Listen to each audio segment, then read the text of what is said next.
I gave up my career in art. Well, I took a different path.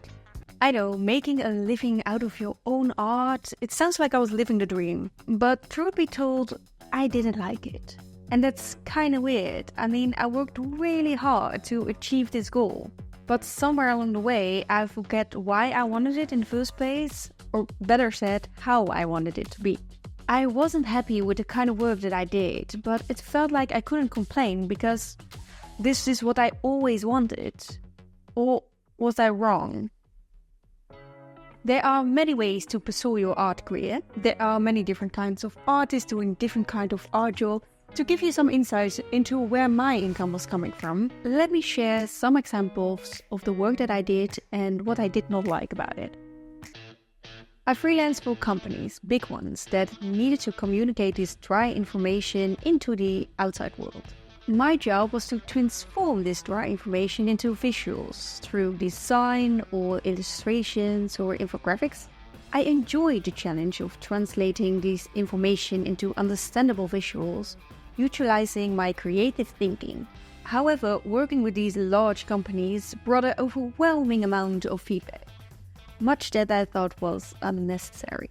These companies have numerous employees with different opinions, resulting in constant revisions. To handle this, I started setting clear communication boundaries up front. So after your debriefing, I will send a sketch just to make sure we understood each other and I'm visualizing the thing that you wanted to visualize. Then I get to work and I will send you the first version for actual feedback. And when that's approved, I'm gonna work towards the final version. And there's a last feedback moment for just final adjustments. Any additional feedback will incur extra charges.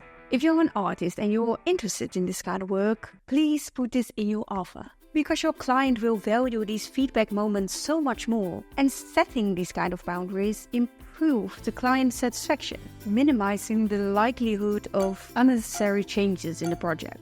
But unfortunately for me, the companies that I worked with didn't really care about extra charges. Despite raising my rates, I still found myself making unnecessary changes. Even with increased compensation, I felt dissatisfied and lost the interest for the work that I did. So I quit. I also took commissions from people that admire my work and wanted to have something personalized. That's definitely a huge honor. It truly is. Only problem, there is not a single element in this whole art process that I feel comfortable with. I'm just not enjoying it. I will explain why. There is a person who loves your art so much, they want to have a personalized piece of their own. And they are willing to pay good money for it. The joy, it's amazing. Then you get the reference photos. These photos are never the kind of photos that I would use myself for a reference. Simply because they are shot with a phone, or the lighting isn't great, or the framing isn't what you prefer. Let's say it's not the inspiration that will sparkle joy, or that you are used to. Okay, no problem, I will make this work. But then, while working, the anxiety kicks in. I'm doubting my style because over all these years, it changed a lot. So does a client want this kind of art or this kind of art? Do I even have my own style? How do I normally draw? Did I use this before? Does this look like the picture? The freedom that I normally experience and cherish in my artwork vanished, replaced by a constant anxiety. Then, after not enjoying this whole process, I finished the piece and I will give it to my client, who so far had never complained. At this point, you will expect some kind of relief and joy, but somehow that's not what happens to me. Even when the client sprinkles me with compliments, I'm not into it. That's how I discovered commissions are not my thing. Then we have market. The place to be when you want to sell your own art, and an opportunity to interact with people directly. It's cool to get some compliments, feedback, and have some interesting conversations, but markets also come with challenges. First of all, they are financially unpredictable. You have to buy a place on the market, but you never know beforehand if you're gonna make any money. I already had some markets where I lost more money than I earned. On top of that, I experienced it as a really vulnerable position to be in, standing there hoping people will like my art. Sometimes I'm just waiting for hours on potential customers. Hours that nobody pays any attention to me or my art, no one to talk to, and I'm just watching people walk by, not caring. It makes me rethink all the decisions I made in my art career, certainly when I'm not making any money. It makes me really insecure. So now I'm only doing markets when I'm reassured of a friend's company. This way, even when I'm not making any money or losing money, I still enjoy spending time with my friends. I'm not only selling my cards in markets. This business started as a really small venture, selling Christmas cards to friends on Facebook. It expanded when a gift shop owner at the place where I worked at the time expressed interest in selling them, eventually leading to a collaboration with Distributors. Easy to say, this job just fell in my lap.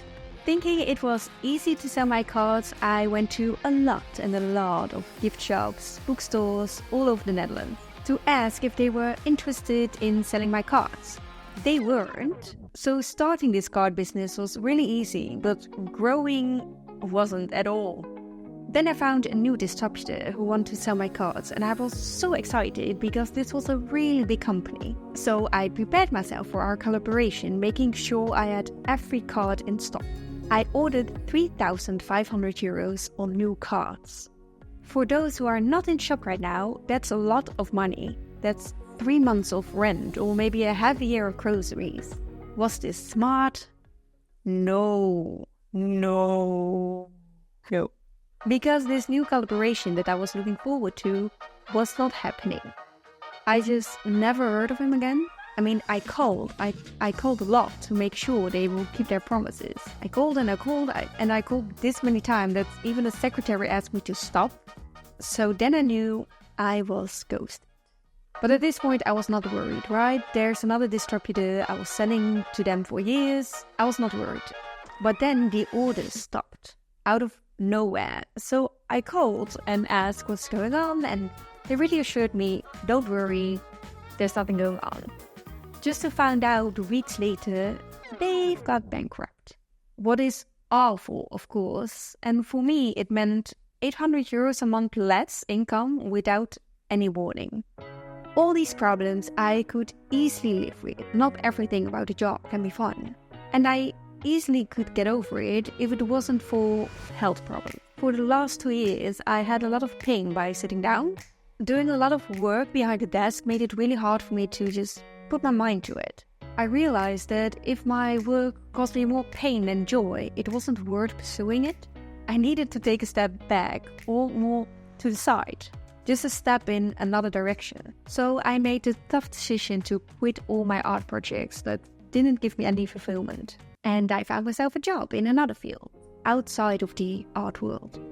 And this decision freed me from the struggles and allowed me to rediscover my passion for art without the pressure to monetize it. After all these complaints, you might wonder why you're still into art. Well, the truth is, I adore many aspects of it. I love sketching and the challenges I did. I cherish the art installations I've created, drawing sessions at museums and drawing sessions with friends. Additionally, I derive immense pleasure from creating YouTube videos, documenting my artistic process. But all these things I do not want to ruin with thoughts of how I can somehow make money out of it. My journey to the art world has been a rollercoaster of experiences. From the highs of creative fulfillment to the lows of financial instability and self-doubt.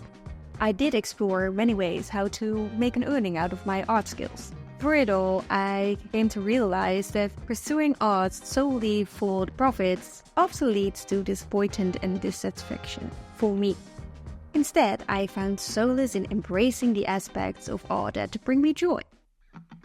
For those who navigate the same path as I did, my advice is pretty simple. Prioritize your passion and well-being over financial gain. It's essential to recognize when you're not enjoying your work anymore. So don't be afraid to quit, to explore new opportunities, or make sure you take a break when you need it. And remember, real success in art is not about making any money. Make sure you don't lose love for creating like I did. Pursue what brings you joy and trust that the rest will follow. Oh, and if you're really curious about my breaking point, the moment I quit, then check out this video.